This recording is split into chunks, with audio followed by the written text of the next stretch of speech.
GST ഇൻസൈറ്റ്സിൻ്റെ tax information സീരീസിലേക്ക് സ്വാഗതം. Tax കൺസൾട്ടന്റുമാർക്ക് GST നിയമം കൃത്യമായി മനസ്സിലാക്കാൻ സഹായിക്കുക എന്നതാണ് ഈ വീഡിയോ സീരീസിൻ്റെ ലക്ഷ്യം. ഇന്ന് വാല്യൂ ആഡഡ് ടാക്സേഷൻ നിയമത്തിലെ ഏറ്റവും പ്രധാനപ്പെട്ട ഇൻപുട്ട് ടാക്സുമായി ബന്ധപ്പെട്ട കാര്യങ്ങളാണ് നമ്മൾ മനസ്സിലാക്കാൻ ശ്രമിക്കുന്നത്. GST നിയമത്തിൽ ഇൻപുട്ട് ടാക്സുമായി ബന്ധപ്പെട്ട് പ്രധാനമായും 16, 17, 18 എന്നീ വകുപ്പുകളാണ് ഉള്ളത്. ഈ വീഡിയോയിൽ അതിൽ ഏറ്റവും പ്രധാനപ്പെട്ട സെക്ഷൻ 16 കുറിച്ചാണ് നമ്മൾ ചർച്ച ചെയ്യുന്നത്. GST നിയമം വരുന്നതിന് കുറച്ച് മുൻപ് ഒരാൾ എൻ്റെ ഓഫീസിൽ വന്നിട്ട് GST നിയമം വരികയാണെങ്കിൽ ഇൻപുട്ട് ടാക്സ് ക്രെഡിറ്റ് നമുക്ക് ബുദ്ധിമുട്ടൊന്നും കൂടാതെ എടുക്കാൻ സാധിക്കുമോ എന്ന് ചോദിച്ചു.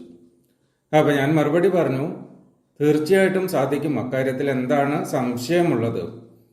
ഗുഡ്സ് ആൻഡ് സർവീസസ് ടാക്സ് എന്ന് പറയുന്നത് ഒരു വാല്യൂ ആഡഡ് ടാക്സേഷൻ സിസ്റ്റമാണ്. അപ്പോൾ സീംലെസ് ആയിട്ട് ക്രെഡിറ്റ് കിട്ടുക എന്നുള്ളത് ഒരു വാല്യൂ ആഡഡ് ടാക്സേഷൻ സിസ്റ്റത്തിൻ്റെ നട്ടെല്ലാണ് എന്ന് തന്നെ പറയാം. അപ്പോൾ അതുകൊണ്ട് GST വന്നു കഴിഞ്ഞാൽ ഇൻപുട്ട് ടാക്സ് യാതൊരു നിബന്ധനകളും കൂടാതെ എടുക്കാൻ സാധിക്കും എന്ന കാര്യത്തിൽ സംശയമൊന്നും വേണ്ട എന്ന് ഞാൻ അയാളോട് പറഞ്ഞു. അതിന് ഉദാഹരണമായിട്ട് സെൻട്രൽ എക്സൈസ് നിയമത്തിൽ മോഡ് വാറ്റ് ക്രെഡിറ്റുമായിട്ട് ബന്ധപ്പെട്ട് ഐഷർ മോട്ടോഴ്സ് കേസിലെ സുപ്രീം കോടതിയുടെ വിധി ന്യായം, മോഡ് വാറ്റ് ക്രെഡിറ്റ് ഒരു ഇൻഡിഫീസിബിൾ റൈറ്റ് ആണ് എന്നാണ് സുപ്രീം കോടതി പറഞ്ഞിരുന്നത് എന്നും അയാളോട് ഞാൻ സൂചിപ്പിക്കുകയുണ്ടായി. അപ്പോൾ ഇതൊക്കെ കേട്ടിട്ട് അയാൾ വളരെ സന്തോഷത്തോടു കൂടി പോയി, അങ്ങനെയാണെങ്കിൽ GST നിയമം വേഗം വരട്ടെ, നമുക്കൊക്കെ ഇൻപുട്ട് ടാക്സ് ധൈര്യമായിട്ട് എടുക്കാൻ പറ്റുന്ന ഒരു സാഹചര്യം വരികയാണെങ്കിൽ അത് വളരെ നല്ലതാണല്ലോ എന്നൊക്കെ പറഞ്ഞ അയാൾ ഓഫീസിൽ നിന്ന് പോവുകയും ചെയ്തു. പിന്നീട് GST നിയമം വന്നതിന് ശേഷം ഇയാളെ എനിക്ക് കാണേണ്ടി വന്നിട്ടില്ല. അതൊരു ഭാഗ്യമായിട്ട് തന്നെ ഞാൻ കരുതുന്നു. ഇന്ന് ഇതേ ഒരു ചോദ്യം നമ്മൾ ആരെങ്കിലും ചോദിക്കുകയാണെങ്കിൽ നമ്മളുടെ മറുപടി തീർച്ചയായും വേറെ ഒന്നാവും. കാരണം GST നിയമത്തിൻ്റെ തുടക്കം മുതൽ തന്നെ ഇൻപുട്ട് ടാക്സ് ക്രെഡിറ്റ് ഒരുപാട് നിബന്ധനകൾക്ക് വിധേയമായിക്കൊണ്ട് മാത്രമേ നമുക്ക് നൽകാൻ സാധിക്കുകയുള്ളൂ എന്ന രീതിയിലാണ് സർക്കാർ ഒരു നിലപാട് എടുത്തിട്ടുള്ളത്. അതോട് ചേർന്ന് നിൽക്കുന്ന രീതിയിലാണ് പല വിധി ന്യായങ്ങളും വന്നിട്ടുള്ളത്. ALD ഓട്ടോമോട്ടീവ്, അതുപോലെ TVS മോട്ടോർ കമ്പനി തുടങ്ങിയ കേസുകളിൽ വിധി വന്നിട്ടുള്ളതും ഇൻപുട്ട് ടാക്സ് ക്രെഡിറ്റ് എന്ന് പറയുന്നത് ഒരു കൺസെഷനാണ് എന്നും, അത് കൺസെഷൻ ആയതുകൊണ്ട് തന്നെ സർക്കാർ നിശ്ചയിക്കുന്ന ടേംസും കണ്ടീഷൻസും ഒക്കെ ഫുൾഫിൽ ചെയ്തുകൊണ്ട് മാത്രമേ ഇൻപുട്ട് ടാക്സ് ക്രെഡിറ്റ് എടുക്കാൻ സാധിക്കൂ എന്നുമാണ് സുപ്രീം കോടതി തന്നെ പറഞ്ഞിട്ടുള്ളത്. അപ്പം ഇനി നമുക്ക് ഇൻപുട്ട് ടാക്സ് ഒരു കൺസെഷൻ ആണ് എന്നുള്ള രീതിയിൽ മാത്രമേ എടുക്കാൻ സാധിക്കൂ. അതോട് ബന്ധപ്പെട്ട ടേംസും കണ്ടീഷൻസും ഒക്കെ കൃത്യമായിട്ട് മനസ്സിലാക്കിക്കൊണ്ട് ഇൻപുട്ട് ടാക്സ് എടുക്കുക എന്നത് മാത്രമാണ് ഇനി നമുക്ക് ചെയ്യാനുള്ളത്. അപ്പോൾ ഇൻപുട്ട് ടാക്സുമായിട്ട് ബന്ധപ്പെട്ട് ഏറ്റവും പ്രധാനപ്പെട്ട സെക്ഷൻസ് 16, 17, 18 ഇതൊക്കെയാണ് GST നിയമത്തിൽ. അപ്പോൾ അതിൽ ഏറ്റവും പ്രധാനപ്പെട്ട സെക്ഷൻ 16 കുറിച്ച് ആണ് നമ്മൾ ഇന്ന് ഡിസ്കസ് ചെയ്യാൻ പോകുന്നത്. മറ്റ് സെക്ഷനുകളെ കുറിച്ച് ഇനിയൊരവസരത്തിൽ നമുക്ക് ഡിസ്കസ് ചെയ്യാം. സെക്ഷൻ 16 സബ്സെക്ഷൻ 1 ആണ് നമുക്ക് ഒരു ഇൻപുട്ട് ടാക്സ് ക്രെഡിറ്റ് എടുക്കാനുള്ള ഒരു അധികാരം നൽകുന്നത്. അപ്പോൾ ഈ ഒരു സെക്ഷനിൽ തന്നെ ഒരുപാട് ടേംസും കണ്ടീഷൻസും ഒക്കെ ഒളിഞ്ഞിരിക്കുന്നുണ്ട്. അപ്പോൾ അതുകൂടി നമ്മൾ മനസ്സിലാക്കേണ്ടതുണ്ട്. ചില വാക്കുകൾ ഇതിൽ ടേംസ് കണ്ടീഷൻസ് ഒക്കെ ആയിട്ട് മാറുന്നുണ്ട്. അപ്പോൾ അത് നമുക്ക് കൃത്യമായിട്ട് മനസ്സിലാക്കേണ്ടതുണ്ട്. പൊതുവായിട്ട് പറഞ്ഞാൽ സെക്ഷൻ 16 സബ്സെക്ഷൻ 1 പറയുന്നത് 49 വകുപ്പ് അനുസരിച്ച് ഓരോ രജിസ്റ്റേർഡ് പേഴ്സണും വ്യവസ്ഥകൾക്കും നിയന്ത്രണങ്ങൾക്കും വിധേയമായി ഗുഡ്സ്, സർവീസ് അതല്ലെങ്കിൽ ഇവ രണ്ടും കൂടിയുള്ള ബിസിനസ് ആവശ്യത്തിനോ അതിൻ്റെ അഭിവൃദ്ധിക്കോ ആയി ഉപയോഗിച്ചതോ ഉപയോഗിക്കാൻ ഉദ്ദേശിക്കുന്നതോ ആയ ഇൻവേർട്ട് സപ്ലൈകളിൽ അടങ്ങിയ ഇൻപുട്ട് ടാക്സ് എടുക്കാൻ സാധിക്കും. പ്രസ്തുത ക്രെഡിറ്റ് അയാളുടെ ഇലക്ട്രോണിക് ക്രെഡിറ്റ് ലെഡ്ജറിൽ ക്രെഡിറ്റ് ചെയ്യുന്നതായിരിക്കും. അപ്പോൾ സാമാന്യമായിട്ട് പറഞ്ഞിട്ടുണ്ടെങ്കിൽ 49-ാം വകുപ്പിലെ നിബന്ധനകൾക്കനുസരിച്ച് നമുക്ക് വരുന്ന ഇൻവേർട്ട് സപ്ലൈയിൽ ഓരോ രജിസ്റ്റേർഡ് പേഴ്സണും ഇൻപുട്ട് ടാക്സ് സെൽഫ് അസസ്ഡ് ആയിട്ട് എടുക്കാൻ സാധിക്കും. അത് നമ്മൾ 3B സെൽഫ് അസസ്ഡ് ആയിട്ടാണ് ഇൻപുട്ട് ടാക്സ് എടുക്കുന്നത്. അത് ബിസിനസ് ആവശ്യത്തിന് ഉപയോഗിച്ചതോ ഉപയോഗിക്കാൻ നമ്മൾ ഉദ്ദേശിക്കുന്നതോ ആയ എല്ലാ ഇൻവേർട്ട് സപ്ലൈകളിലും കൊടുത്തിട്ടുള്ള ടാക്സ് അത്തരത്തിൽ നമുക്ക് ഇൻപുട്ട് ടാക്സ് ആയിട്ട് എടുക്കാൻ സാധിക്കും. അപ്പോൾ ഇതാണ് സാമാന്യമായിട്ട് ഈ ഒരു സെക്ഷൻ പറയുന്നത്. അപ്പോൾ സെക്ഷൻ അത്രമാത്രമാണ് പറയുന്നതെങ്കിലും നമുക്ക് അതിലുള്ള കുറേ വാക്കുകൾ ഇൻപുട്ട് ടാക്സ് എടുക്കുവാൻ ഉള്ള ഒരു ടേംസും കണ്ടീഷൻസും ഒക്കെ ആയിട്ട് വരുന്നുണ്ട്.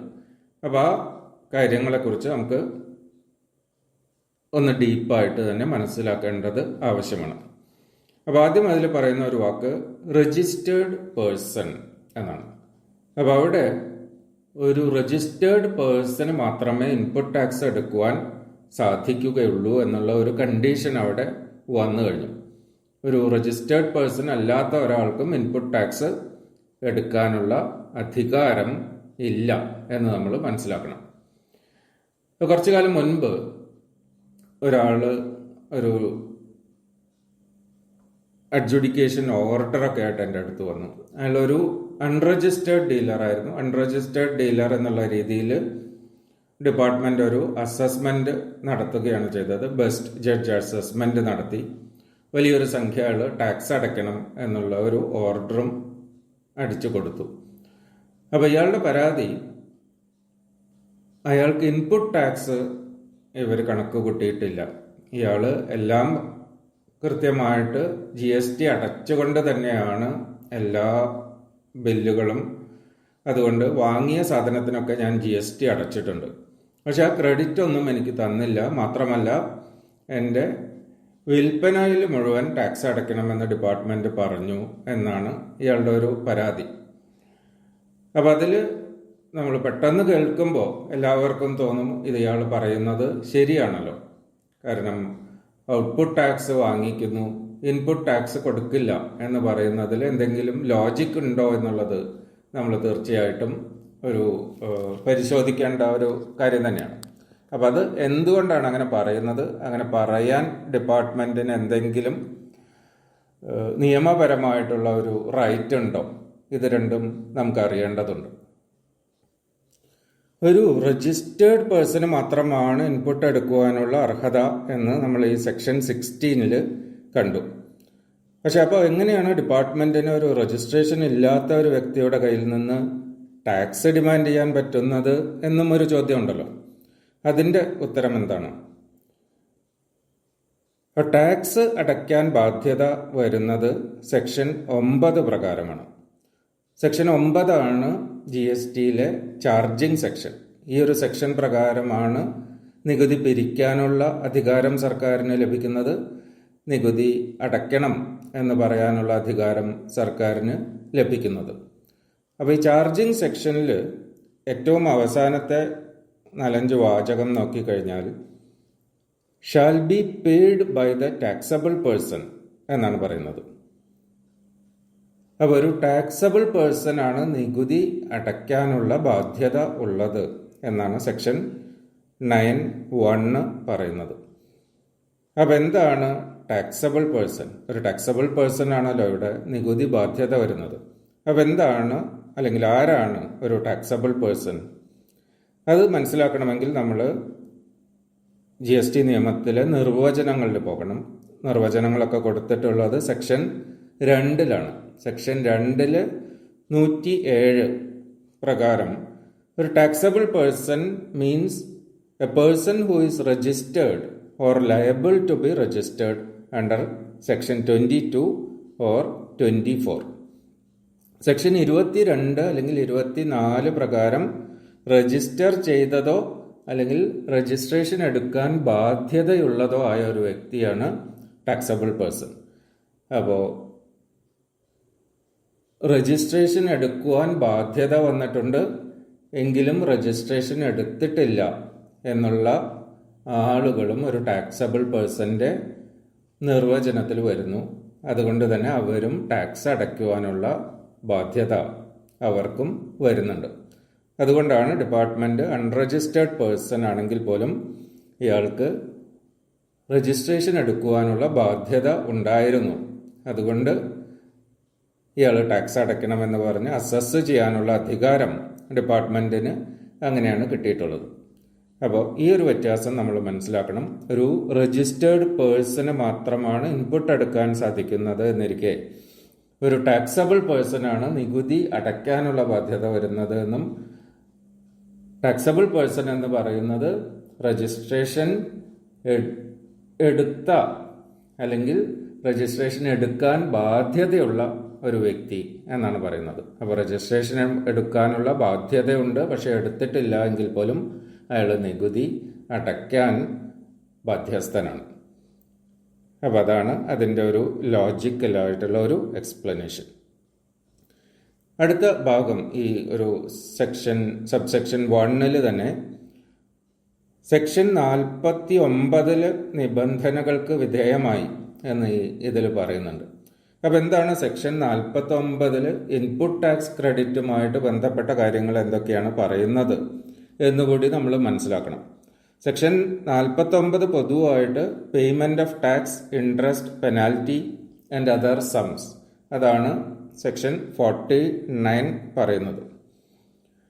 അവിടെ ഇൻപുട്ട് ടാക്സ് ക്രെഡിറ്റുമായിട്ട് ബന്ധപ്പെട്ട് വരുന്ന കാര്യങ്ങൾ 49(2) അതുപോലെ 49(12) ഇങ്ങനെ 2 സെക്ഷൻസിലാണ് ഇൻപുട്ട് ടാക്സുമായിട്ട് ബന്ധപ്പെട്ട കാര്യങ്ങൾ വരുന്നത്. അപ്പോൾ 49(2) പറയുന്നത് ഇൻപുട്ട് ടാക്സ് സെൽഫ് അസസ് ചെയ്തുകൊണ്ട് എടുക്കാമെന്നും അങ്ങനെ സെൽഫ് അസസ് ചെയ്ത് എടുത്തു കഴിഞ്ഞാൽ അത് ഇലക്ട്രോണിക് ക്രെഡിറ്റ് ലെഡ്ജറിൽ ക്രെഡിറ്റ് ചെയ്യപ്പെടും എന്നുമാണ് 49(2) പറയുന്നത്.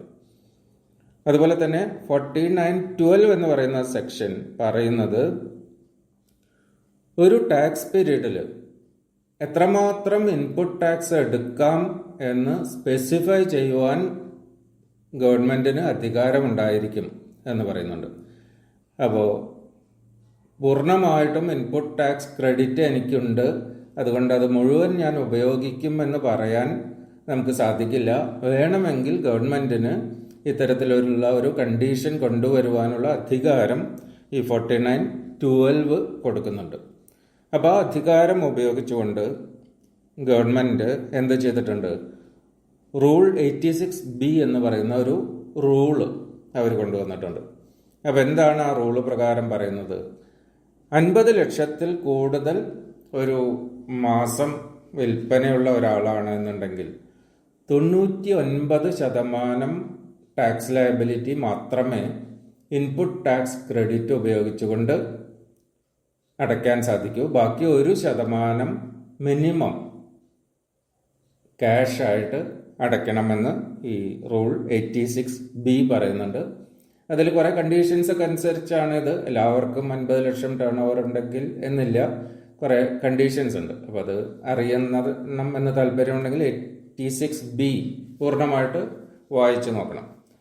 അപ്പോൾ അങ്ങനെ ഒരു 2 പ്രൊവിഷൻസ് ആണ് ഈ 49 ബന്ധപ്പെട്ട് പറയുന്നത്. അത് ഇവിടെ അപ്ലിക്കബിൾ ആണ്, subject to provisions of section 49 എന്ന് ഇവിടെ പറയുന്നത് കൊണ്ട്. അടുത്തതായിട്ട് ഇതിൽ വരുന്ന ഒരു വാക്ക് നമ്മൾ ശ്രദ്ധിക്കേണ്ടത് ടു ഹിം എന്നുള്ള ഒരു വാക്ക് അവിടെ കൊണ്ടുവന്നിട്ടുണ്ട്. അപ്പോൾ ടു ഹിം എന്ന് പറയുമ്പോൾ എന്താണ് അതിൻ്റെ ഒരു വാക്ക് ഉപയോഗിച്ചതിൻ്റെ ഒരു ലോജിക് എന്താണ്, അല്ലെങ്കിൽ അങ്ങനെ ഒരു വാക്ക് ഉപയോഗിക്കാൻ എന്താണ് കാരണം എന്നുള്ളത് നമ്മൾ മനസ്സിലാക്കേണ്ടതുണ്ട്. ടു ഹിം എന്ന് ഉപയോഗിച്ചിരിക്കുന്നത് ആ രജിസ്റ്റേർഡ് പേഴ്സൺ ടു ഹിം എന്നുള്ള ഒരു 2 കൂടി നമ്മൾ വായിക്കുമ്പോൾ ആ രജിസ്റ്റേർഡ് പേഴ്സന് മാത്രമേ ഇൻപുട്ട് എടുക്കാൻ സാധിക്കൂ എന്നുള്ള ഒരു രീതിയിലാണ് ഇതിൻ്റെ അർത്ഥം വരുന്നത്. കാരണം നമുക്കറിയാം, ഒരു പേഴ്സൺ എന്ന് പറയുന്നത് ഒരു വ്യക്തി അല്ലെങ്കിൽ ഒരു കമ്പനി അല്ലെങ്കിൽ ഒരു പാർട്ട്ണർഷിപ്പ് ഫേം, കോപ്പറേറ്റീവ് സൊസൈറ്റി, അങ്ങനെ ഒരുപാട് ആളുകൾ ഒരു വ്യക്തി എന്നുള്ള നിർവചനത്തിൽ വരുന്നുണ്ട്. അപ്പോൾ ഈ വ്യക്തികൾക്ക് ഒരു രജിസ്ട്രേഷൻ അല്ല, ഒരുപാട് രജിസ്ട്രേഷൻസ് എടുക്കാം. നമ്മളിപ്പോൾ ഒരു കമ്പനിയുടെ ഉദാഹരണം എടുത്തു കഴിഞ്ഞാൽ, ഒരു കമ്പനിക്ക് ഓൾ ഇന്ത്യ ബേസിസിൽ എല്ലാ സംസ്ഥാനങ്ങളിലും രജിസ്ട്രേഷൻസ് ഉണ്ടാവാം, എല്ലാ യൂണിയൻ ടെറിട്ടറികളിലും രജിസ്ട്രേഷൻസ് ഉണ്ടാകാം. അതുകൂടാതെ ഒരു സംസ്ഥാനത്ത് തന്നെ ഒരു രജിസ്ട്രേഷനെ ഒരു വ്യക്തിക്ക് കൊടുക്കൂ എന്ന് GST നിയമം നിർബന്ധം പിടിക്കുന്നില്ല. അപ്പോൾ അവിടെ എന്താണ് വരുന്നത്? ഇയാൾക്ക് ഇപ്പോൾ കേരളത്തിൽ ബിസിനസ് ഉള്ള ഒരാൾക്ക് 4 or 5 രജിസ്ട്രേഷൻസ് വേണമെങ്കിൽ എടുക്കാം. പക്ഷെ ഇൻപുട്ട് ടാക്സുമായിട്ട് ബന്ധപ്പെട്ട് വരുമ്പോൾ ടു ഹിം എന്ന് പറഞ്ഞിട്ടുള്ളത് കൊണ്ട് നമുക്ക് ഈ എൻറ്റിറ്റിയുടെ, അതായത് ഒരു പാനുള്ള എൻറ്റിറ്റിയുടെ 5 രജിസ്ട്രേഷൻസ് ഉണ്ട് എന്നുണ്ടെങ്കിൽ രജിസ്ട്രേഷൻ 1 കിട്ടുന്ന ക്രെഡിറ്റ് ഞാൻ രജിസ്ട്രേഷൻ 3 എടുക്കും. എൻ്റെ ഒരു പാനുള്ള ഒരു ബിസിനസ്സാണ് ഇത്, അതുകൊണ്ട് രജിസ്ട്രേഷൻ 1 ക്രെഡിറ്റ് ഞാൻ രജിസ്ട്രേഷൻ 3 എടുക്കാൻ പോവുകയാണ് എന്ന് പറഞ്ഞാൽ അത് പറ്റില്ല എന്നുള്ള ഒരു രീതിയിലാണ് ആ ഒരു ടു ഹിം എന്നുള്ള ഒരു വാക്ക് അവിടെ കൊണ്ടുവന്നത് കൊണ്ട് അർത്ഥമാക്കുന്നത്. അപ്പോൾ ഓരോ രജിസ്ട്രേഷനും ഒരു ഡിസ്റ്റിങ്ക്റ്റ് പേഴ്സണായിട്ടാണ് GST നിയമം കണക്കാക്കുന്നത്.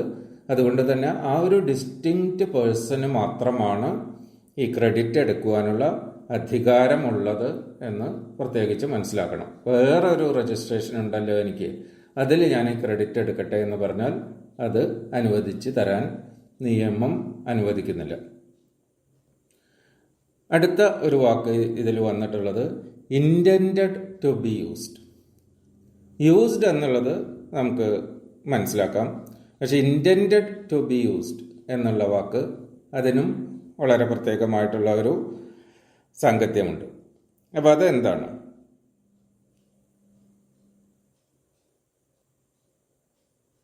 അപ്പോൾ അത് മനസ്സിലാക്കണമെങ്കിൽ ഒരു വ്യക്തി എൻ്റെ അടുത്ത് വന്നു, ഇതുപോലെ തന്നെ അയാളുടെ ഒരു ഫ്ലഡൊക്കെ വന്നിട്ട് ഒരുപാട് സ്റ്റോക്ക് ഒന്നും 5 പൈസ പോലും കിട്ടാത്ത രീതിയിൽ നശിച്ചു പോയി. ഒരു 20 ലക്ഷം രൂപയുടെ സ്റ്റോക്ക് നശിച്ചു പോയി. അതിന് ശേഷമാണ് ഇയാളുടെ ഒരു സ്ഥാപനത്തിൽ ഓഡിറ്റ് വിസിറ്റൊക്കെ വന്നു. ഓഡിറ്റേഴ്സ് ഈ പ്രോഫിറ്റ് ആൻഡ് ലോസ് അക്കൗണ്ടിൽ സ്റ്റോക്ക് റിട്ടേൺ ഓഫ് എന്നുള്ള രീതിയിൽ എൻട്രി കണ്ടപ്പോൾ അതെന്താണ് എന്നൊക്കെ ചോദിച്ച് അവസാനം ഇവർ പറഞ്ഞത്, ഈ സ്റ്റോക്കിന് നിങ്ങൾ ഇൻപുട്ട് എടുത്തിട്ടുണ്ട്, അപ്പോൾ അത് നിങ്ങൾ റിവേഴ്സ് ചെയ്യണം എന്നാണ് ഇവരുടെ ഇത്. അതനുസരിച്ച് ഇയാൾക്ക് നോട്ടീസൊക്കെ കൊടുത്തു.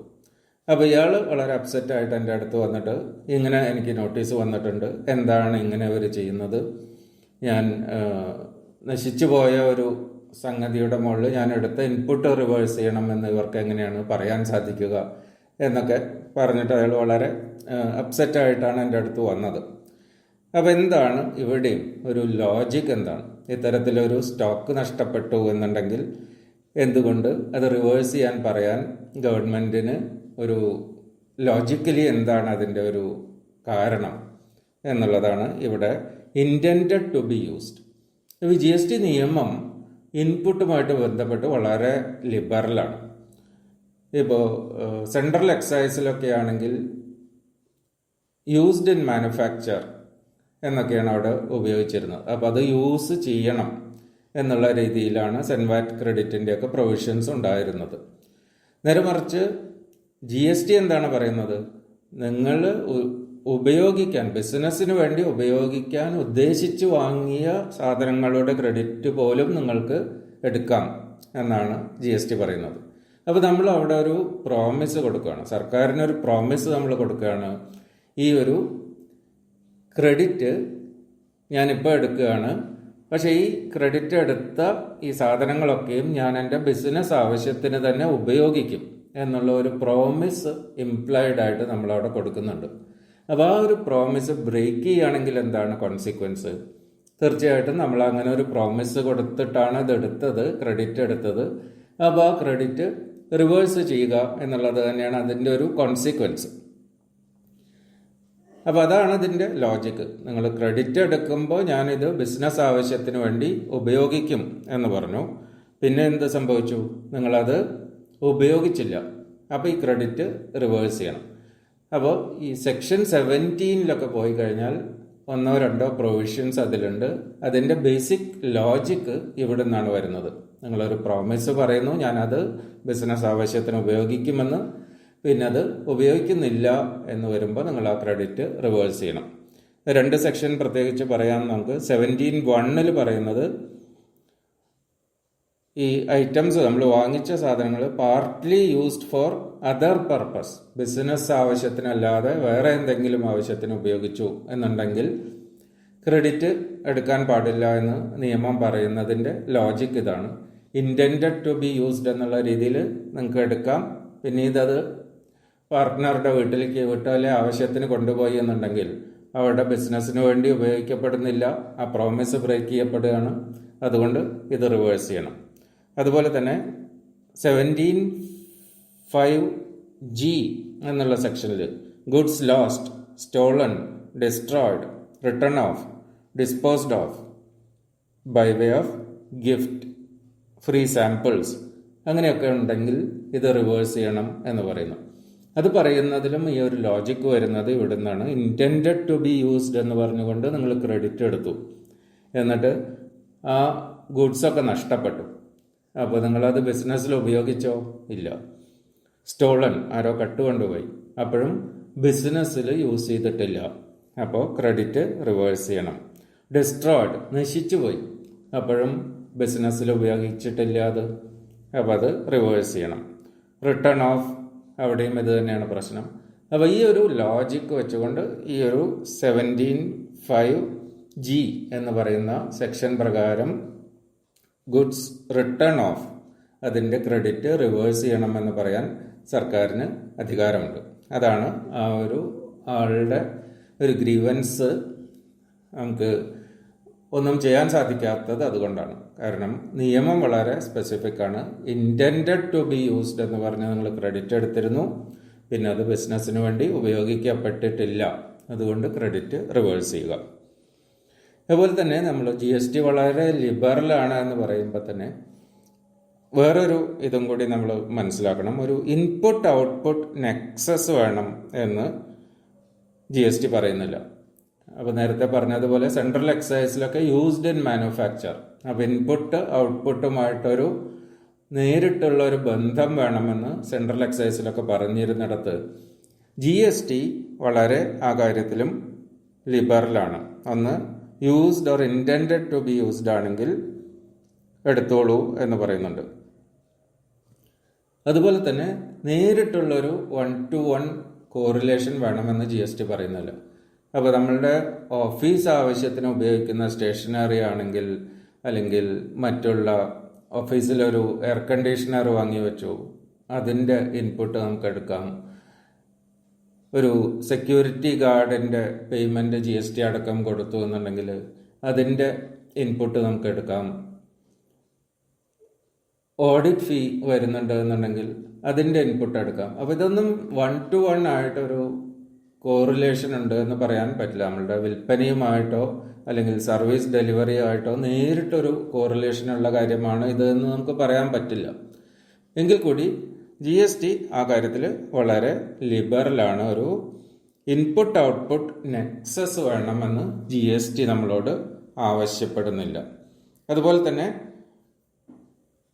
ക്രെഡിറ്റ് അവൈൽ ചെയ്യുന്ന കാര്യത്തിലും ഒരു 1-to-1 റിലേഷൻ വേണം എന്ന് GST പറയുന്നില്ല.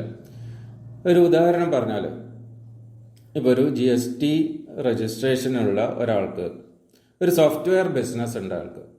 അപ്പോൾ ഈ സോഫ്റ്റ്വെയർ ബിസിനസ്സിൽ കാര്യമായിട്ട് ഇൻപുട്ടൊന്നും ഇല്ലാത്തത് കൊണ്ട് ലക്ഷക്കണക്കിന് രൂപ ഇയാൾ അടയ്ക്കുന്നുണ്ട്, ടാക്സ് അടയ്ക്കുന്നുണ്ട്. അങ്ങനെ ഇരിക്കെ ഒരു ദിവസം ഇയാൾ ഒരു ഫർണിച്ചർ ബിസിനസ് തുടങ്ങാമെന്ന് ഉദ്ദേശിക്കുകയാണ്. അങ്ങനെ ഫർണിച്ചറിനൊരു ഷോറൂമൊക്കെ ഐഡൻറ്റിഫൈ ചെയ്തു. ഒരുപാട് ലക്ഷക്കണക്കിന് രൂപ ഇൻപുട്ട് വരുന്ന ഫർണിച്ചർ ഇയാൾ വാങ്ങിച്ച് അവിടെ സ്റ്റോക്ക് ചെയ്തു വിൽക്കാൻ വേണ്ടിയിട്ട്. അതിൻ്റെ ഇനാഗുറേഷൻ ഒന്നും കഴിഞ്ഞിട്ടില്ല, അപ്പോൾ വിൽപ്പനയൊന്നും നടന്നിട്ടില്ല. പക്ഷേ ഈ സ്റ്റോക്ക് എടുത്തത് കൊണ്ട് വലിയൊരു ഇൻപുട്ട് ക്രെഡിറ്റ് അയാളുടെ ഇതിൽ വന്നു കഴിഞ്ഞിട്ടുണ്ട്. അപ്പോൾ ഈ ഇൻപുട്ട് ക്രെഡിറ്റ് അയാളുടെ സോഫ്റ്റ്വെയർ ബിസിനസ്സിൽ ഉപയോഗിക്കുന്നതിന് GSTയിൽ യാതൊരു തടസ്സവുമില്ല. അപ്പോൾ ഒരു കോമൺ പൂളിലേക്കാണ്, ഒരു രജിസ്ട്രേഷനുള്ള ഒരു GST നമ്പറുള്ള ഒരു വ്യക്തിയുടെ ഒരു കോമൺ പൂളിലേക്കാണ് ഈ ഇൻപുട്ടൊക്കെ പോകുന്നത്. അത് പിന്നീട് ഇതേ കാര്യത്തിന് തന്നെയാണോ ഉപയോഗിച്ചത് എന്ന ചോദ്യം അവിടെ ഇല്ല. കാരണം ഫർണിച്ചർ ബിസിനസ്സിൽ തന്നെയേ എടുക്കാൻ പാടൂ എന്നുള്ള ഒരു നിർബന്ധവും GSTയിൽ വരുന്നില്ല. അപ്പോൾ ഈ 2-3 കാര്യങ്ങൾ കൊണ്ട് നമുക്ക് ഈ GST നിയമത്തിൽ ഇത് വളരെ ലിബറലായിട്ട്, ഇൻപുട്ട് ടാക്സ് ക്രെഡിറ്റ് വളരെ ലിബറലായിട്ട് നൽകുന്നുണ്ട് എന്നുകൂടി നമുക്ക് പറയാൻ സാധിക്കും. അപ്പോൾ ഇൻപുട്ട് ക്രെഡിറ്റ് എടുക്കാൻ നമുക്ക് അധികാരം തരുന്ന സബ്സെക്ഷൻ 1 ബന്ധപ്പെട്ട് ഇത്രയും കാര്യങ്ങളാണ് നമുക്ക് പറയാനുള്ളത്. അപ്പോൾ അതിലടങ്ങിയിരിക്കുന്ന ടേംസ് ആൻഡ് കണ്ടീഷൻസ് കൂടി നമ്മൾ കൃത്യമായിട്ട് മനസ്സിലാക്കേണ്ടതുണ്ട്. അതുകൂടാതെ സബ്സെക്ഷൻ 2 വളരെ സ്പെസിഫിക് ആയിട്ടുള്ള ടേംസും കണ്ടീഷൻസും ഒക്കെ പറയുന്നുണ്ട്. അത് വളരെ വളരെ ഇമ്പോർട്ടൻ്റ് ആണ്.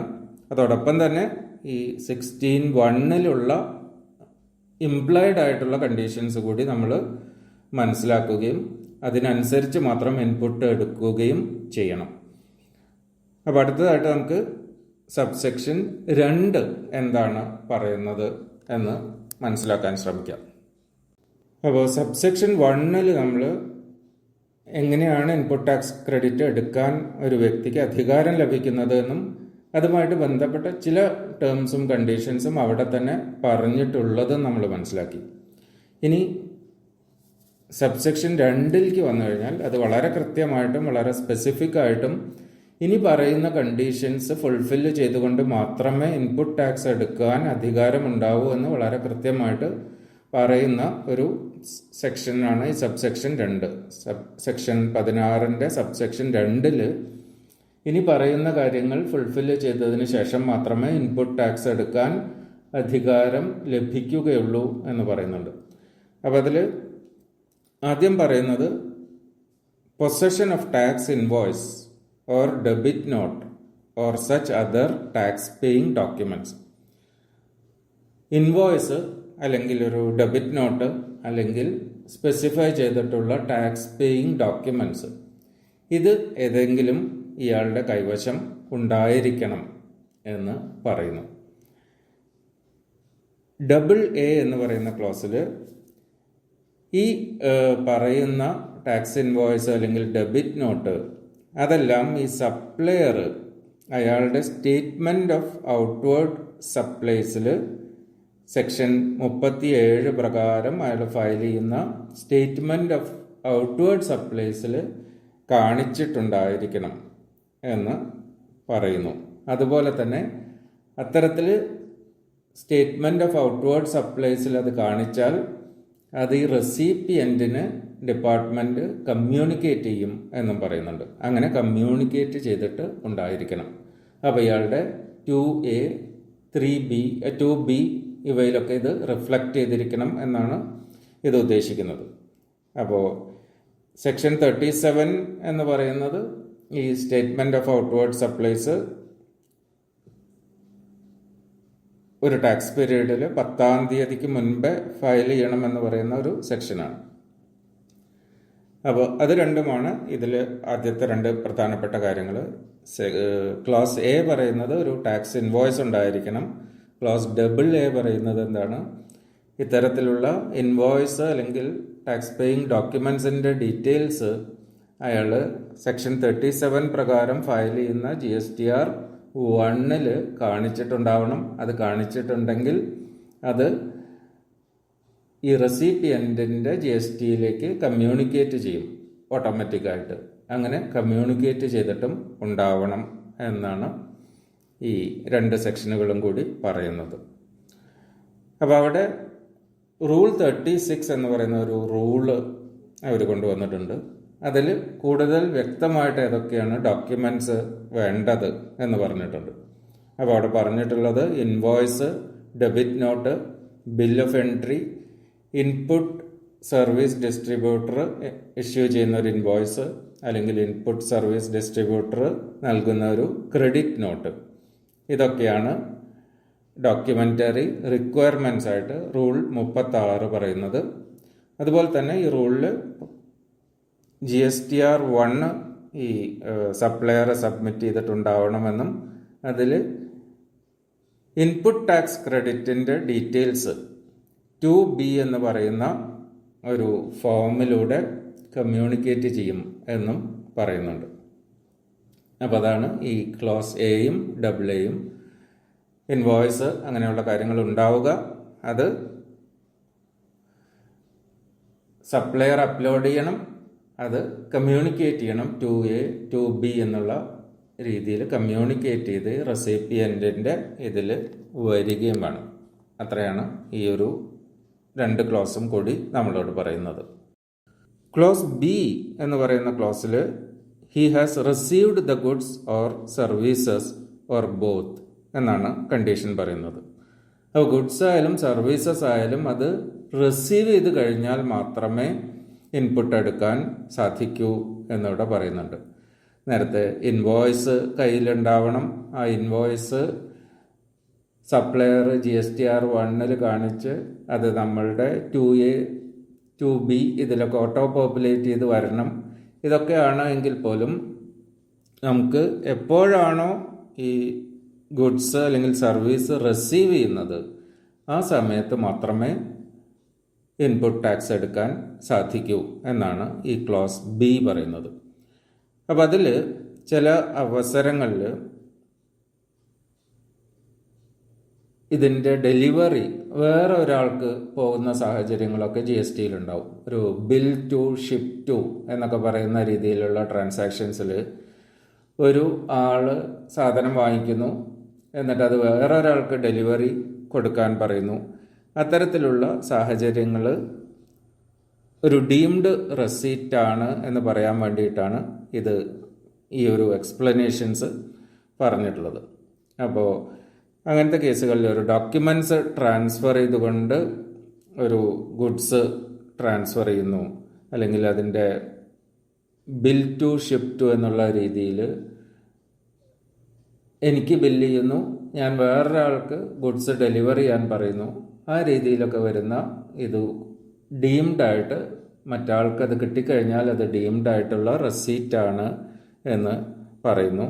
അത് സർവീസിൻ്റെ കേസിലും ഇനി സർവീസ് വേറെ ഒരാൾക്ക് കൊടുക്കണമെന്നാണ് ഈ കോൺട്രാക്റ്റ് എന്നുണ്ടെങ്കിൽ അയാൾക്ക് ആ ഒരു സർവീസ് കൊടുത്തു കഴിഞ്ഞാൽ ഈ റെസിപ്പിയൻറ്റിന് അത് കിട്ടിയതായിട്ട് ഡീംഡ് ആണ് എന്ന് പറയുന്നു. അപ്പോൾ അത്തരത്തിലുള്ള ബിസിനസ് ട്രാൻസാക്ഷൻസ് ഒരുപാട് നടക്കുന്നുണ്ട്. പ്രത്യേകിച്ച് ഗുഡ്സിൻ്റെ കാര്യത്തിൽ ഇത്തരത്തിലുള്ള ഗുഡ്സ് ഡിസ്പാച്ച് ചെയ്തതിന് ശേഷം ഡോക്യുമെൻറ്റ്സ് ഓഫ് ടൈറ്റിലൊക്കെ കൈമാറ്റം ചെയ്തുകൊണ്ടൊക്കെ ഉള്ള ബിസിനസ് ഡീൽസ് ഒരുപാട് നടക്കുന്നുണ്ട്. അപ്പോൾ അങ്ങനത്തെ സാഹചര്യങ്ങളിൽ ഈ റെസിപ്പിയൻറ്റിന് ഗുഡ്സ് കിട്ടി എന്ന് ഉണ്ടാവുന്നില്ല, അങ്ങനെ ഒരു സംഗതി നടക്കുന്നില്ല. കാരണം ഗുഡ്സ് വേറൊരാൾക്ക് കൈമാറ്റം ചെയ്ത് അയാൾക്ക് ഡെലിവർ ചെയ്ത് പോകുന്നു. അപ്പോൾ അങ്ങനത്തെ കേസിലും ഇതൊരു ഡീംഡ് റെസിപ്റ്റായിട്ട് കണക്കാക്കും എന്ന് ഇതൊരു എക്സ്പ്ലനേഷനായിട്ട് അവിടെ പറയുന്നുണ്ട്. അപ്പോൾ അത് ഇത്തരത്തിലുള്ള കൺഫ്യൂഷൻസ്, ഇയാൾക്ക് ഗുഡ്സ് കിട്ടിയില്ല അല്ലെങ്കിൽ ഇയാൾക്കല്ല സർവീസ് കിട്ടിയത് എന്ന് പറഞ്ഞ് ക്രെഡിറ്റ് ഡിനൈ ചെയ്യുന്ന ഒരു സാഹചര്യം ഒഴിവാക്കാനാണ് അത്തരത്തിലുള്ള ഒരു എക്സ്പ്ലനേഷൻ അവിടെ കൊടുത്തിട്ടുള്ളത്. അടുത്ത ഒരു ക്ലോസ് വരുന്നത് BA എന്ന് പറയുന്ന ഒരു ക്ലോസ് ആണ്. അതിൽ പറയുന്ന restrictions: The details of input tax credit in respect of the said supply communicated to such registered person under section 38 has not been restricted. അപ്പോൾ സെക്ഷൻ 38 പ്രകാരം ഇത്തരത്തിൽ കമ്മ്യൂണിക്കേറ്റ് ചെയ്യുന്ന ഇതിൽ 2B പ്രകാരം കമ്മ്യൂണിക്കേറ്റ് ചെയ്ത് കിട്ടുന്ന ഇതിൽ ക്രെഡിറ്റ് റെസ്ട്രിക്റ്റഡ് ആയിരിക്കരുത് എന്നാണ് ആ ഒരു BA എന്നുള്ള ക്ലോസ് പറയുന്നത്. അപ്പോൾ എന്താണ് സെക്ഷൻ 38 എന്ന് നമ്മളിവിടെ മനസ്സിലാക്കി കഴിഞ്ഞാലാണ് എന്താണ് ഈ ഒരു റെസ്ട്രിക്ഷൻ കൊണ്ട് അവർ ഉദ്ദേശിക്കുന്നത് എന്ന് മനസ്സിലാവുള്ളൂ. സെക്ഷൻ 38 പറയുന്നത് സെക്ഷൻ 37 പ്രകാരം ഫയൽ ചെയ്യുന്ന സ്റ്റേറ്റ്മെന്റ് ഓഫ് ഔട്ട്വേർഡ് സപ്ലൈ പ്രകാരമുള്ള ഇൻപുട്ട് ടാക്സ് ക്രെഡിറ്റ് എത്രയാണ് എന്ന് കാണിക്കുന്ന ഒരു ഓട്ടോ ജനറേറ്റഡ് സ്റ്റേറ്റ്മെന്റ് ഇലക്ട്രോണിക് ആയിട്ട് റെസിപ്പിയന്റിന് ലഭ്യമാക്കും. അപ്പോൾ സെക്ഷൻ 38 ആദ്യമായിട്ട് പറയുന്നത് 2B എന്നുള്ള ഒരു സ്റ്റേറ്റ്മെന്റ് ഇൻപുട്ട് ടാക്സ് ക്രെഡിറ്റ് എത്രയാണ് എന്ന് ഈ റെസിപ്പിയന്റിന് മനസ്സിലാക്കാൻ സാധിക്കുന്ന ഒരു സ്റ്റേറ്റ്മെന്റ് ഓരോ സപ്ലയറും GSTR 137 സെക്ഷൻ പ്രകാരം ഫയൽ ചെയ്യുന്നതിനനുസരിച്ച് അതെല്ലാം ക്രോഡീകരിച്ചുകൊണ്ട് ഇയാൾക്കൊരു 2B എന്നുള്ള ഒരു സ്റ്റേറ്റ്മെന്റ് ലഭിക്കും. അതാണ് ആദ്യം സെക്ഷൻ 38 പറയുന്നത്. അതിൽ ആ ഒരു സ്റ്റേറ്റ്മെന്റിൽ 2 തരത്തിലുള്ള ക്രെഡിറ്റുമായിട്ട് ബന്ധപ്പെട്ട കാര്യങ്ങൾ പറഞ്ഞിട്ടുണ്ടാവും എന്നും ഈ ഒരു സെക്ഷൻ 38 പറയുന്നു. ഒന്നാമത് ക്രെഡിറ്റ് എടുക്കാവുന്ന സപ്ലൈകൾ അതിൽ പ്രത്യേകമായിട്ട് കാണിച്ചിട്ടുണ്ടാവും. അതുപോലെ തന്നെ ക്രെഡിറ്റ് എടുക്കാൻ സാധിക്കാത്ത സപ്ലൈകളും അതിൽ കാണിച്ചിട്ടുണ്ടാവും. അപ്പോൾ ഇത്തരത്തിൽ ക്രെഡിറ്റ് എടുക്കാൻ സാധിക്കാത്ത സപ്ലൈ എന്ന് പറയുന്നത് ഈ വാങ്ങുന്ന ആളുടെ എന്തെങ്കിലും പ്രശ്നങ്ങൾ കൊണ്ടല്ല ഇത്തരം ക്രെഡിറ്റ് എടുക്കാൻ സാധിക്കാത്ത സപ്ലൈകൾ 2Bയിൽ വരുന്നത്. അത് ഈ സപ്ലയറുമായിട്ട് ബന്ധപ്പെട്ട കുറേ ഡിപ്പാർട്ട്മെന്റ് ഐഡന്റിഫൈ ചെയ്യുന്ന ഇഷ്യൂസുമായിട്ട് ബന്ധപ്പെട്ട് അയാൾ നൽകിയ GSTR 1 കാണിച്ച സപ്ലൈ പ്രകാരം റെസിപ്പിയന്റ് ക്രെഡിറ്റ് എടുക്കാൻ പാടില്ല എന്ന് ഡിപ്പാർട്ട്മെന്റ് തീരുമാനിക്കണം. ചില പാരാമീറ്റേഴ്സ് അവർ വെച്ചിട്ടുണ്ട്, അത് പ്രകാരം തീരുമാനിക്കുകയാണ് ചെയ്യുന്നത്. അപ്പം അതിൽ സാധാരണഗതിയിൽ അത്തരം ഒരു റെസ്ട്രിക്ഷൻസ് വരുന്നത് ഒന്നിപ്പോൾ ഒരു പുതിയൊരു രജിസ്ട്രേഷൻ എടുത്ത ആളാണ് സപ്ലയർ. അപ്പം അങ്ങനത്തെ കേസുകളിൽ ചിലപ്പോൾ ഡിപ്പാർട്ട്മെന്റിന് ഇയാളുടെ ക്രെഡിറ്റ് എടുക്കാൻ പാടില്ല എന്ന് പറഞ്ഞിട്ട് റെസ്ട്രിക്റ്റ് ചെയ്യാൻ അധികാരമുണ്ട്. അതുപോലെ തന്നെ ഈ ഒരു സപ്ലയർ ടാക്സ് അടയ്ക്കുന്നതിൽ എപ്പോഴെങ്കിലുമൊക്കെ ഡീഫോൾട്ട് വരുത്തിയിട്ടുണ്ടെങ്കിൽ ആ ക്രെഡിറ്റ് എടുക്കണ്ട എന്ന് താൽക്കാലികമായിട്ട് ഡിപ്പാർട്ട്മെന്റിന് പറയാം. 2Bയിൽ ആ ഒരു ക്രെഡിറ്റ് റെസ്ട്രിക്റ്റഡ് ആവാം. ഈ സപ്ലയറുടെ GSTR 1 പ്രകാരമുള്ള ടാക്സ് 3Bയിൽ അടയ്ക്കാതിരിക്കുകയാണെങ്കിൽ അങ്ങനത്തെ സപ്ലയേഴ്സിന്റെ കേസിലും ഈ പറഞ്ഞതുപോലെ ക്രെഡിറ്റ് റെസ്ട്രിക്റ്റ് ചെയ്യാം. അയാൾ GSTR 1 വലിയൊരു എമൗണ്ട് ഔട്ട്വേർഡ് സപ്ലൈ കാണിച്ചു, പക്ഷെ 3B പ്രകാരം അടച്ച ടാക്സ് അത്രയൊന്നും കാണുന്നില്ല. അങ്ങനെ ഒരു സാഹചര്യം വരികയാണെങ്കിൽ ഈ പറഞ്ഞതുപോലെ ക്രെഡിറ്റ് റെസ്ട്രിക്റ്റ് ചെയ്യാൻ ഡിപ്പാർട്ട്മെന്റിന് സാധിക്കും. അതുപോലെ തന്നെ ഈ സപ്ലയർ അയാളുടെ 2Bയിലുള്ളതിലും കൂടുതൽ ക്രെഡിറ്റ് അയാളുടെ 3B വഴി എടുത്തിട്ടുണ്ട് എന്ന ഡിപ്പാർട്ട്മെന്റിന് തോന്നുകയാണെങ്കിൽ ആ ക്രെഡിറ്റും അവിടെ റെസ്ട്രിക്റ്റ് ചെയ്യാനുള്ള അധികാരം ഈ സർക്കാരിന് ഉണ്ട്. അതുപോലെ തന്നെ ഈ 4912 നമ്മൾ നേരത്തെ മനസ്സിലാക്കി 4912 പ്രകാരം മുഴുവനായിട്ട് 100% ഇൻപുട്ട് ടാക്സ് എടുക്കാൻ പാടില്ല എന്നുള്ള ഒരു റെസ്ട്രിക്ഷൻ കൊണ്ടുവന്നിട്ടുണ്ട്. 99% ക്രെഡിറ്റ് എടുക്കാം, 1% ക്യാഷ് ആയിട്ട് അടയ്ക്കണം എന്നുള്ള ഒരു റെസ്ട്രിക്ഷൻ ഉണ്ട്. അപ്പം ഇത് പ്രകാരം ചെയ്യാതെ അത് ലംഘിക്കുന്ന ഒരു സപ്ലയർ ആണ് എന്നുണ്ടെങ്കിൽ ആ ക്രെഡിറ്റും റെസ്ട്രിക്റ്റ് ചെയ്യാം. അത് കൂടാതെ ഡിപ്പാർട്ട്മെന്റിന് വേറെ ഏതെങ്കിലും കാര്യങ്ങൾ വേണമെങ്കിൽ നോട്ടിഫൈ ചെയ്തിട്ട് ക്രെഡിറ്റ് റെസ്ട്രിക്റ്റ് ചെയ്യാൻ സാധിക്കും. അപ്പോൾ ഈ പറഞ്ഞ ക്രെഡിറ്റ് റെസ്ട്രിക്ഷൻസ് ഒക്കെ വരുന്നത് ഈ ബയറുടെ ഫോൾട്ട് കൊണ്ടൊന്നുമല്ല, ബയർക്ക് യാതൊരു തരത്തിലും അതിൽ ഇൻവോൾവ്മെന്റും ഇല്ല. ഈ സപ്ലയർ വരുത്തുന്ന ചില പ്രശ്നങ്ങൾ അല്ലെങ്കിൽ സപ്ലയറുടെ ചില ആക്ടിവിറ്റീസ്, അത് കാരണം ഈ ബയറുടെ ക്രെഡിറ്റ് ബ്ലോക്ക് ചെയ്യപ്പെടുകയാണ്. 2Bയിൽ അപ്പോൾ ആ ക്രെഡിറ്റ് എടുക്കാൻ സാധിക്കില്ല എന്ന രീതിയിൽ ആണ് വരുന്നത്. അപ്പോൾ അതാണ് ഈ ഒരു ക്ലോസ് പ്രകാരം BA എന്ന് പറയുന്ന ക്ലോസ് പ്രകാരം സെക്ഷൻ 38 പ്രകാരം കമ്മ്യൂണിക്കേറ്റ് ചെയ്യുന്ന ഇൻപുട്ട് ടാക്സ് ക്രെഡിറ്റ് റെസ്ട്രിക്റ്റഡ് ആവരുത് എന്ന ഒരു കണ്ടീഷൻ കൊണ്ടുവന്നിട്ടുള്ളത്. അടുത്ത ഒരു റെസ്ട്രിക്ഷൻ C എന്ന് പറയുന്ന ഇതിൽ പറയുന്നത് സെക്ഷൻ 41 വ്യവസ്ഥകൾക്ക് വിധേയമായിട്ട് ഈ സപ്ലയർ അതുമായിട്ടുള്ള ബന്ധപ്പെട്ട ടാക്സ് ക്യാഷായിട്ട് അല്ലെങ്കിൽ ഇൻപുട്ട് ടാക്സ് ക്രെഡിറ്റ് വഴി സർക്കാരിലേക്ക് അടച്ചിട്ടുണ്ടാവണം. അപ്പോൾ ഈ റെസിപ്പിയൻറ്റിന് ക്രെഡിറ്റ് എടുക്കണമെന്നുണ്ടെങ്കിൽ സപ്ലയർ സർക്കാരിലേക്ക് ക്യാഷായിട്ടോ ഇൻപുട്ട് ടാക്സ് വഴിയോ സെക്ഷൻ 41 പ്രകാരം അതിൻ്റെ നിബന്ധനകൾ അനുസരിച്ചുകൊണ്ട് ടാക്സ് അടച്ചിട്ടുണ്ടാവണം.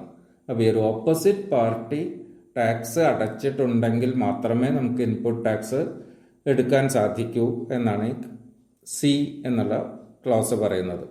അപ്പോൾ ഇത് പ്രകാരവും ഓപ്പോസിറ്റ് പാർട്ടി ടാക്സ് അടച്ചിട്ടില്ല എന്ന് പറഞ്ഞിട്ട് നമുക്ക് ഒരുപാട് നോട്ടീസുകളൊക്കെ വന്നിട്ടുണ്ട്.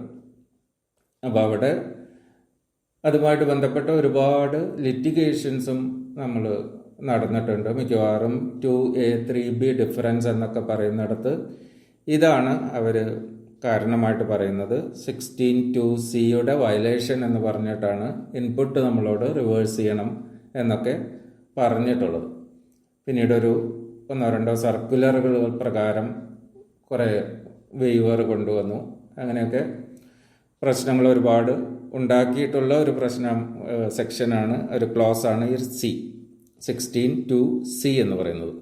അപ്പോൾ അതിൽ പറയുന്നത് ഇതാണ്, സെക്ഷൻ 41 പ്രൊവിഷൻസ് അനുസരിച്ചുകൊണ്ട് ഈ സപ്ലയർ ഇൻപുട്ട് ടാക്സ് വഴിയോ അല്ലെങ്കിൽ ക്യാഷ് വഴിയോ ആ സപ്ലൈയുമായിട്ടുള്ള ബന്ധപ്പെട്ട ടാക്സ് സർക്കാരിലേക്ക് അടച്ചിട്ടുണ്ടാവണം എന്നാണ് പറയുന്നത്. അപ്പോൾ ഇവിടെ സെക്ഷൻ 41 കുറിച്ച് പറയുന്നുണ്ട്. അപ്പോൾ എന്താണ് സെക്ഷൻ 41 പ്രൊവിഷൻസ് എന്നുള്ളതും കൂടിയും നമ്മളിവിടെ മനസ്സിലാക്കേണ്ടതുണ്ട്. സെക്ഷൻ 41 2 സബ്സെക്ഷൻസ് ഉണ്ട്. സബ്സെക്ഷൻ 1 പറയുന്നത് ഇൻപുട്ട് ടാക്സ് സെൽഫ് അസസ്മെൻറ്റ് ബേസിസിൽ എടുക്കാം എന്ന് തന്നെയാണ് ഇവിടെയും പറയുന്നത്. സബ്സെക്ഷൻ 2 പറയുന്നത് ഈ സപ്ലയർ ടാക്സ് അടച്ചിട്ടില്ല എന്നുണ്ടെങ്കിൽ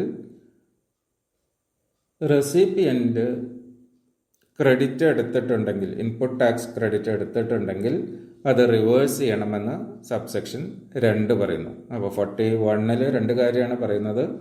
ഒന്ന്, ക്രെഡിറ്റ് സെൽഫ് അസസ്ഡ് ആയിട്ട് എടുക്കാം, അത് ഇലക്ട്രോണിക് ക്രെഡിറ്റ് ലെഡ്ജറിൽ ക്രെഡിറ്റ് ചെയ്യപ്പെടും എന്ന് സബ്സെക്ഷൻ 1 പറയുന്നു.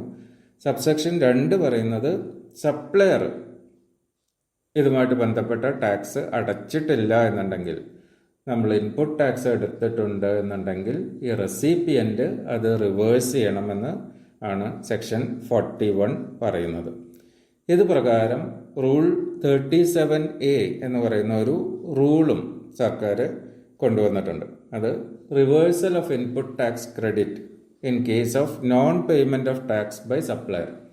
ഈ സപ്ലയർ ടാക്സ് അടച്ചിട്ടില്ല എന്നുണ്ടെങ്കിൽ റിവേഴ്സ് ചെയ്യണം നമ്മളെടുത്ത ക്രെഡിറ്റ് എന്നാണ് ഇവിടെ പറയുന്നത്. അപ്പോൾ അതിൽ ബേസിക്കായിട്ട് പറയുകയാണെങ്കിൽ റൂള് പറയുന്നത് ഒരു വർഷത്തെ, ഒരു ഫിനാൻഷ്യൽ ഇയറുമായിട്ട് ബന്ധപ്പെട്ട് വരുന്ന ടാക്സ് ഈ സപ്ലയർ സെപ്റ്റംബർ 30 അയാളുടെ 3B വഴി അടച്ചിട്ടില്ല എന്നുണ്ടെങ്കിൽ ഈ റെസിപ്പിയൻ്റ് നവംബർ 30 അത് റിവേഴ്സ് ചെയ്യണം. അപ്പോൾ സപ്ലയർക്ക് സെപ്റ്റംബർ 30 വരെ ടാക്സ് അടയ്ക്കാനൊരു സമയം കൊടുക്കുന്നുണ്ട്. ഒരു ഫൈനാൻഷ്യൽ ഇയർ മാർച്ചിൽ കഴിഞ്ഞു, പക്ഷേ നമുക്ക് സെപ്റ്റംബർ 30 വരെ ഈ സപ്ലയർ 3B വഴി ടാക്സ് അടച്ചിട്ടുണ്ടോ എന്ന് വെയിറ്റ് ചെയ്ത് ഇരിക്കാം. ഇൻപുട്ട് റിവേഴ്സ് ചെയ്യേണ്ട ആവശ്യമില്ല. സെപ്റ്റംബർ 30 ഉള്ളിൽ അയാൾ അടച്ചിട്ടില്ല എന്ന് കാണുകയാണെങ്കിൽ ഇയാൾക്ക് 2 മാസത്തിനുള്ളിൽ ഇത് റിവേഴ്സ് ചെയ്യാം. അങ്ങനെയാണ് എന്നുണ്ടെങ്കിൽ ഇൻട്രസ്റ്റ് ഒന്നും അടയ്ക്കണ്ട എന്നാണ് ഈ സെക്ഷൻ പറയുന്നത്. സാധാരണ നമ്മൾ റിവേഴ്സ് ചെയ്യുമ്പോൾ ഇൻട്രസ്റ്റ് അടയ്ക്കണം എന്നുണ്ട്. പക്ഷേ ഈ ഒരു കണ്ടീഷൻസ് പ്രകാരമാണെങ്കിൽ സെപ്റ്റംബർ 30 വരെ ഓപ്പോസിറ്റ് പാർട്ടി ടാക്സ് അടച്ചിട്ടില്ല എന്ന് നമുക്ക് ബോധ്യമായി കഴിഞ്ഞാൽ ഒക്ടോബർ നവംബർ 2 മാസം നമുക്ക് സമയമുണ്ട്. ഈ 2 മാസത്തിനുള്ളിൽ നമ്മൾ ആ ഇൻപുട്ട് റിവേഴ്സ് ചെയ്യുകയാണെങ്കിൽ ഇൻട്രസ്റ്റ് ഒന്നും അടയ്ക്കണ്ട എന്ന് പറയുന്നുണ്ട്. അതിനുശേഷം ഓപ്പോസിറ്റ് പാർട്ടി എന്നാണ് ടാക്സ് അടയ്ക്കുന്നത് അന്ന് നമുക്കിത് സമയപരിധികളൊന്നും കൂടാതെ റീ അവൈൽമെൻറ്റ് നടത്താം എന്നും ഈ ഒരു റൂൾ 37A പറയുന്നുണ്ട്. അപ്പോൾ അതാണ് ഈ സി എന്നുള്ള ഇതിൽ ഓപ്പോസിറ്റ് പാർട്ടി ടാക്സ് അടച്ചിട്ടുണ്ടാവണം. അപ്പോൾ ഓപ്പോസിറ്റ് പാർട്ടി ടാക്സ് അടച്ചിട്ടില്ല എന്നുണ്ടെങ്കിൽ ഈ റൂൾ 37A പ്രകാരം നമുക്ക് സെപ്റ്റംബർ 30 വരെ കാത്തിരുന്നതിന് ശേഷവും ഓപ്പോസിറ്റ് പാർട്ടി അടച്ചിട്ടില്ല എന്നുണ്ടെങ്കിൽ നവംബർ 30-നുള്ളിൽ ഇൻട്രസ്റ്റ് ഒന്നുമില്ലാതെ ഇത് റിവേഴ്സ് ചെയ്യാമെന്നും പിന്നീട് ഓപ്പോസിറ്റ് പാർട്ടി എപ്പോഴാണോ ടാക്സ് അടയ്ക്കുന്നത് അന്ന് നമുക്ക് വീണ്ടും റീ അവൈൽ ചെയ്യാം എന്നുമാണ് ഈ ഒരു റൂള് പറയുന്നത്. അടുത്തത് ക്ലോസ് ഡി ആണ്. അപ്പോൾ ക്ലോസ് ഡി പറയുന്നത് he has furnished return under section 39. അപ്പോൾ ഈ ഹി എന്ന് പറയുന്നത് ഇവിടെ ഇൻപുട്ട് എടുക്കുന്ന ആളെ സംബന്ധിച്ചിട്ടാണ് ഹി എന്ന് പറയുന്നത്. അയാൾ സെക്ഷൻ 39 പ്രകാരമുള്ള 3B റിട്ടേൺ ഫയൽ ചെയ്തിട്ടുണ്ടായിരിക്കണം എന്നാണ് ഈ ക്ലോസ് ഡി നമ്മളോട് പറയുന്നത്. അത് എങ്ങനെയായാലും അയാൾ ഫയൽ ചെയ്തിട്ടുണ്ടായിരിക്കണം. കാരണം നമ്മൾ ഇൻപുട്ട് എടുക്കുന്നത് 3B റിട്ടേൺ ഫയൽ ചെയ്തിട്ടാണല്ലോ.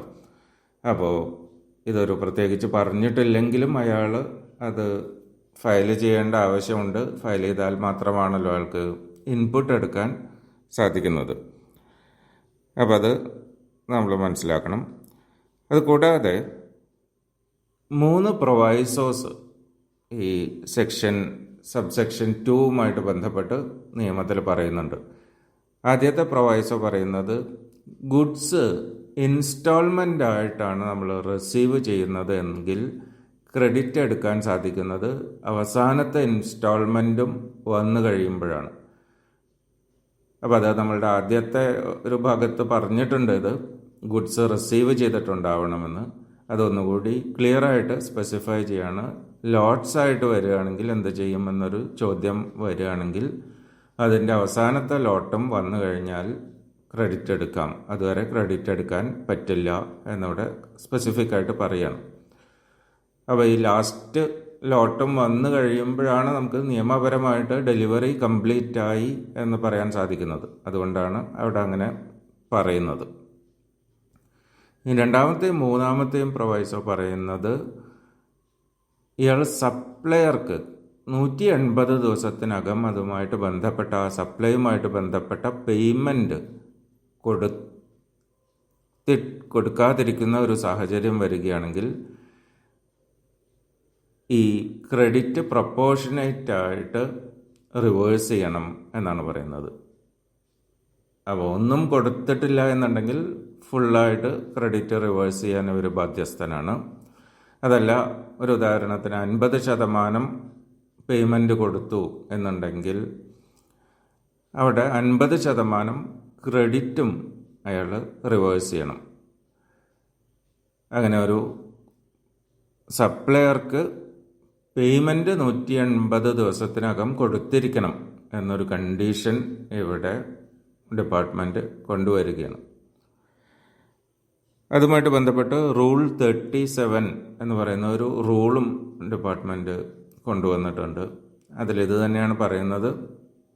സപ്ലയർക്ക് 180 ദിവസത്തിനുള്ളിൽ പേയ്മെൻറ്റ് കൊടുത്തിട്ടില്ല എന്നുണ്ടെങ്കിൽ ആ ഒരു പ്രൊപ്പോർഷനേറ്റ് ആയിട്ട് അടുത്ത മാസം ഫയൽ ചെയ്യുന്ന റിട്ടേണിൽ ക്രെഡിറ്റ് വിത്ത് ഇൻട്രസ്റ്റ് റിവേഴ്സ് ചെയ്യണം. പിന്നീട് എന്നെങ്കിലും ഈ സപ്ലയർക്ക് പേയ്മെൻറ്റ് കൊടുക്കുകയാണ് എന്നുണ്ടെങ്കിൽ ആ സമയത്ത് ഈ ക്രെഡിറ്റ് എടുക്കാവുന്നതാണ്. അതിന് പ്രത്യേകിച്ച് ടൈം ലിമിറ്റൊന്നും പറയുന്നില്ല. എന്നാണ് കൊടുക്കുന്നത് ആ സമയത്ത് ഈ ക്രെഡിറ്റ് റീ അവൈൽമെൻറ്റ് നടത്താനും ബുദ്ധിമുട്ടില്ല എന്ന് പറയുന്നുണ്ട്. അപ്പോൾ സെക്ഷൻ 16 സബ്സെക്ഷനായിട്ടുള്ള 1 സബ്സെക്ഷൻ 2 നമ്മളിപ്പോൾ മനസ്സിലാക്കി. ഇനി അടുത്തത് സബ്സെക്ഷൻ 3 ആണ്. സബ്സെക്ഷൻ 3 എന്താണ് പറയുന്നത്? ഒരു അസറ്റുമായിട്ട് ബന്ധപ്പെട്ട് ഈ ടാക്സിൻ്റെ കമ്പോണൻറ്റിൻ്റെ മുകളിൽ ഡിപ്രീസിയേഷൻ ക്ലെയിം ചെയ്തിട്ടുണ്ട് എന്നുണ്ടെങ്കിൽ അത് ഡിപ്രീസിയേഷൻ ക്ലെയിം ചെയ്ത ടാക്സ് കമ്പോണൻറ്റിന് ഇൻപുട്ട് ടാക്സ് എടുക്കാൻ സാധിക്കില്ല എന്ന് പറഞ്ഞിട്ടുണ്ട്. അപ്പോൾ ഡിപ്രീസിയേഷൻ നമ്മൾ ഇൻകം ടാക്സ് റൂൾ പ്രകാരമാണ് ക്ലെയിം ചെയ്യുന്നത്. അപ്പോൾ അത് സാധാരണഗതിയിൽ ഇത് ചെയ്യേണ്ടത് ടാക്സ് ഇൻപുട്ടായിട്ട് അത് വേറെ നിൽക്കണം, അസറ്റിൻ്റെ വാല്യൂ മാത്രം ക്യാപിറ്റലൈസ് ചെയ്യണം, അതിന് ഡിപ്രീസിയേഷൻ ക്ലെയിം ചെയ്യാം.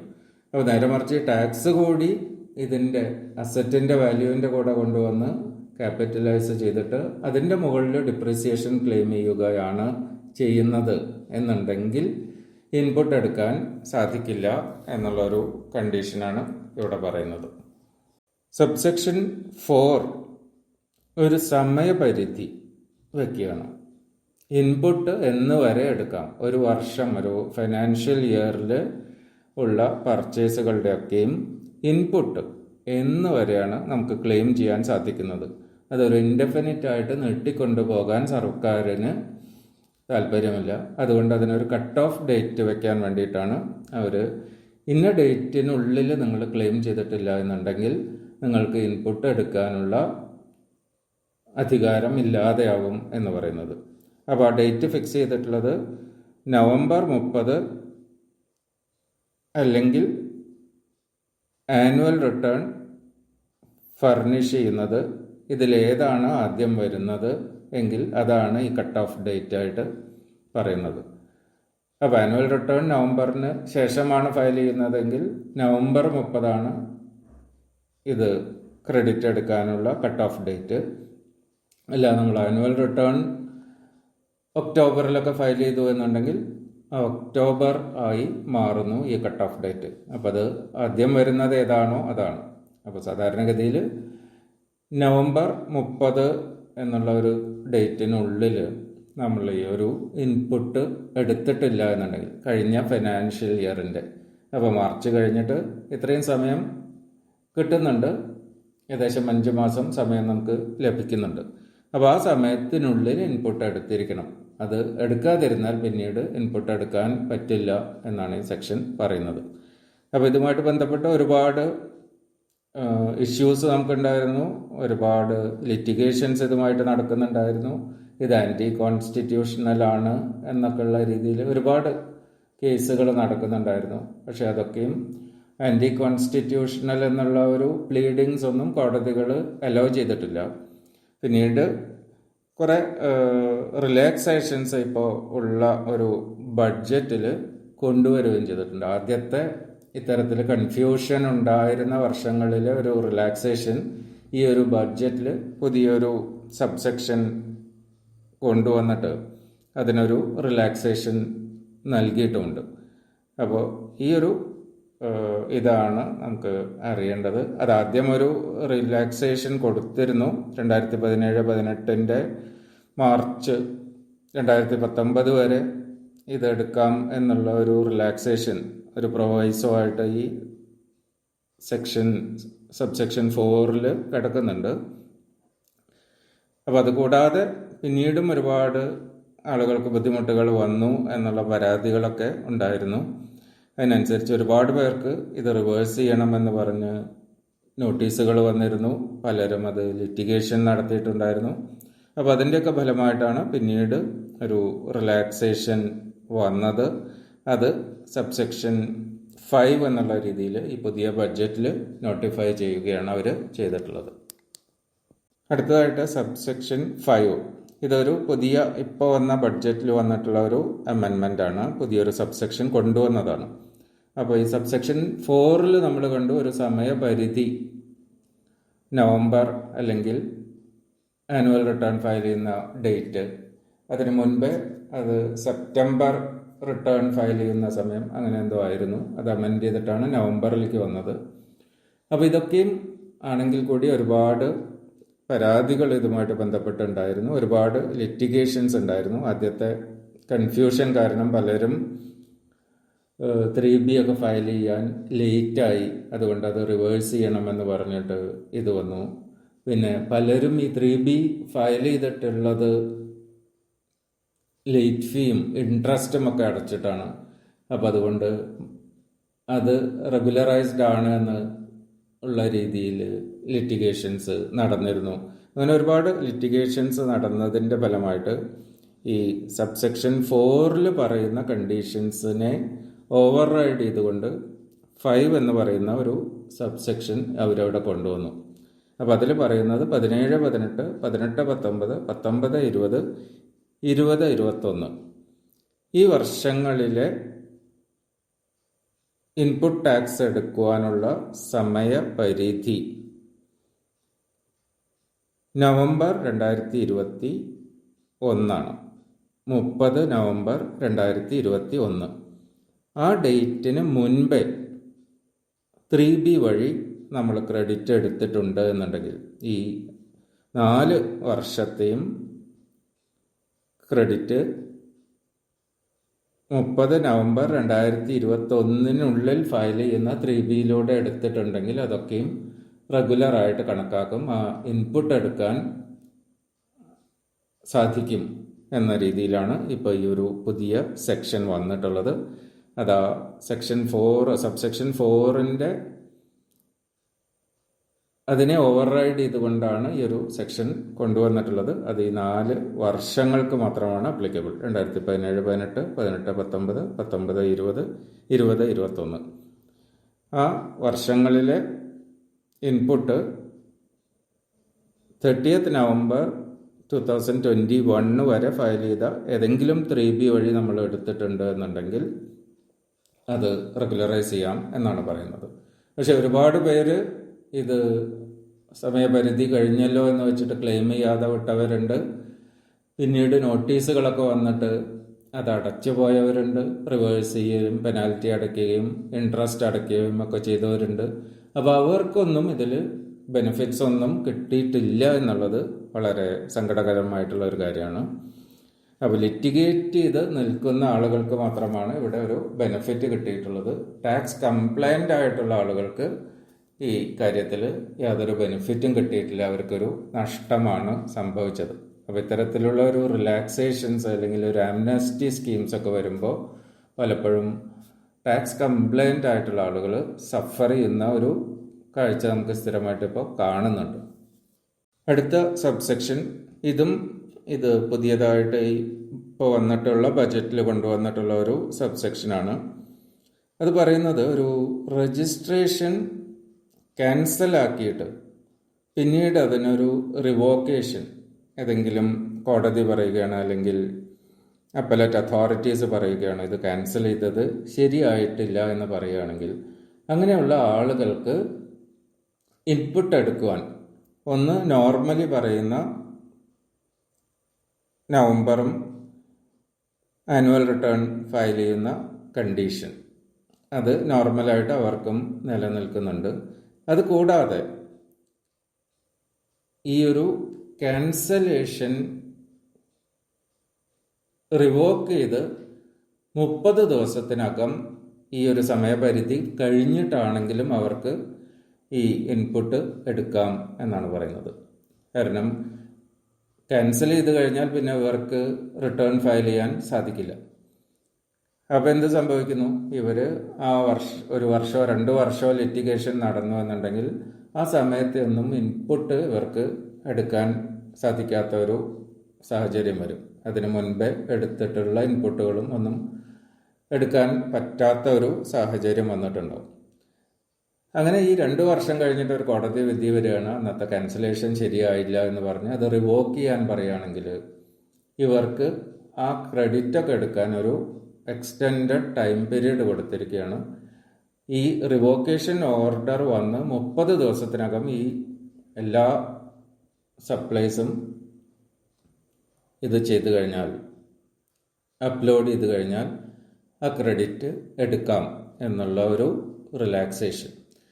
അപ്പോൾ ഇത് സത്യം പറഞ്ഞാൽ ഈ ഒരു രീതിയിൽ ഇത് കൊടുത്തുകൊണ്ടിരുന്നു, നേരത്തെയും കൊടുത്തുകൊണ്ടിരുന്നത് തന്നെയാണ്. പക്ഷെ അത് ഒരു പ്രൊവിഷനും ഇല്ലാതെ, ഒരു പക്ഷേ നിയമവിരുദ്ധമായി എന്ന് തന്നെ പറയാം, ആ രീതിയിലാണ് അത് അലോ ചെയ്ത് പോയിരുന്നത്. അപ്പം അത് ഇപ്പോൾ ഒരു ഇതിലൂടെ കറക്റ്റ് ചെയ്യാണ് ചെയ്തത് എന്ന് വേണമെങ്കിൽ പറയാം. കാരണം അങ്ങനെ ഓട്ടോമാറ്റിക്കായിട്ട് കൊടുത്തിരുന്ന ഒരു റിവോക്കേഷൻ വന്നാൽ ഫയൽ ചെയ്യാം എന്നുള്ളത്, ഇപ്പം അത് ഒരു സ്പെഷ്യലായിട്ട് ഇവിടെ അതിനൊരു പ്രൊവിഷൻ ഉണ്ടാക്കി, അത് കുറേയും കൂടിയും നിയമത്തിൻ്റെ ഒരു സാധുത കുറേയും കൂടിയും കൊടുക്കുകയാണ് ഇപ്പോൾ അതിന് ചെയ്തിട്ടുള്ളത്. അപ്പം അതും നമ്മൾ മനസ്സിലാക്കണം. ഇതൊരു പുതിയ സെക്ഷൻ ഇപ്പോൾ കൊണ്ടുവന്നതാണ്. അതിൻ്റെ ഉദ്ദേശം ഇതാണ്. ഒരു ക്യാൻസലേഷൻ വന്നു കഴിഞ്ഞാൽ അവർക്കിത് ഫയൽ ചെയ്യാൻ പറ്റില്ല. അപ്പോൾ ആ ക്യാൻസലേഷൻ റിവോക്കേഷൻ്റെ ഓർഡർ കിട്ടി 30 ദിവസത്തിനകം റിട്ടേൺസ് ഒക്കെ ഫയൽ ചെയ്യുകയാണെങ്കിൽ ആ ക്രെഡിറ്റൊക്കെ അവർക്ക് എടുക്കാം എന്നുള്ള ഒരു പുതിയ സമയപരിധി ഇവർക്ക് സ്പെഷ്യലായിട്ട് കൊടുത്തിരിക്കുകയാണ്. സമയപരിമിതി മൂലം ഈ വീഡിയോ ഇവിടെ അവസാനിപ്പിക്കുന്നു. വീഡിയോയെക്കുറിച്ചുള്ള നിങ്ങളുടെ വിലയേറിയ അഭിപ്രായങ്ങളും നിർദ്ദേശങ്ങളും ദയവായി അറിയിക്കുക. CGST നിയമത്തെക്കുറിച്ചും നിയമത്തിൽ നിത്യേന എന്നോണം വരുന്ന മാറ്റങ്ങളെക്കുറിച്ചും വ്യക്തമായി മനസ്സിലാക്കുന്നതിനായി ദയവായി ചാനൽ സബ്സ്ക്രൈബ് ചെയ്യുക. വീണ്ടും അടുത്ത വീഡിയോയുമായി കാണുന്നതുവരെ എല്ലാവർക്കും നന്ദി.